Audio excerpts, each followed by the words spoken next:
Il y a une grande importance à prendre toutes les remarques et critiques qui ont été adressées aujourd'hui.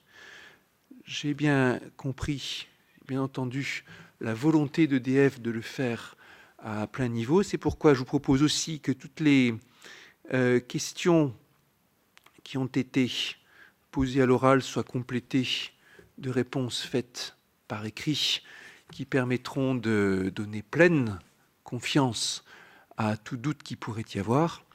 Et c'est à ce prix-là, bien mettre les choses sur la table, regarder les choses en face, ne rien cacher du contradictoire, jouer en pleine transparence, comme l'insistait, comme le recommandait pleinement Gérard Longuet, que nous pourrons avancer en confiance.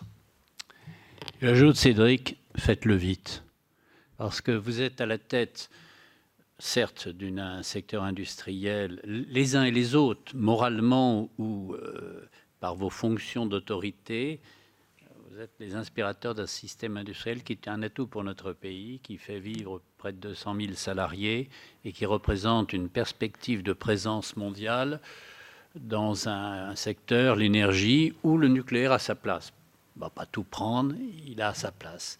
Et tout ça procède d'une maturité des comportements, et je crois que nous pouvons gagner cette maturité des comportements contre les obscurantistes et les délirants. Et je pense qu'on doit pouvoir y arriver, et le Parlement sera fier d'avoir apporté une petite contribution à ce rapprochement des points de vue fondés sur le respect de la science, de la technique, pour les succès de l'industrie française. Et le Parlement en sera fier. Je vais ajouter, avec ta permission, cher Gérard, quelques petits enseignements que je retire. Premièrement, nous avons ici des difficultés qui ont été clairement exposées, qui ne sont pas d'ordre scientifique, mais d'ordre industriel.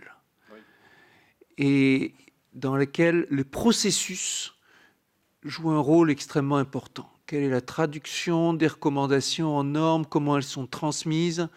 Bien sûr, il y a une question de procédure, et bien sûr, il y a derrière des questions de ressources humaines et de culture.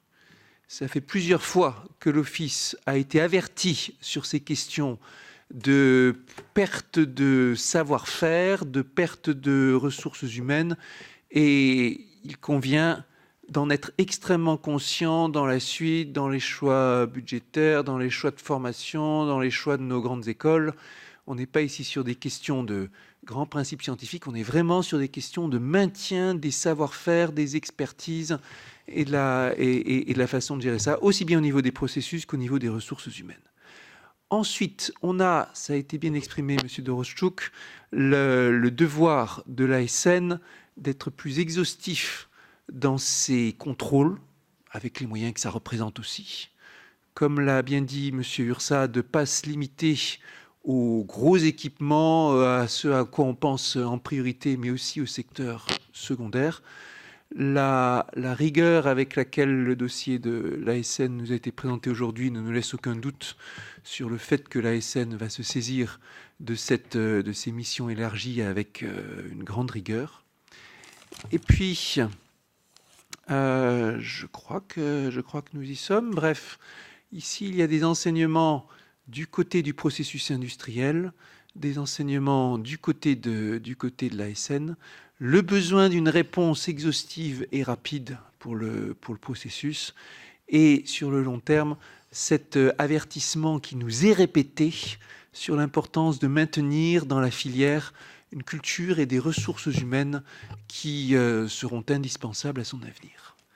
Et je fais mienne la conclusion de Gérard Longuet sur le fait que le Parlement est fier d'avoir pu modestement contribuer à faire avancer le débat en la matière.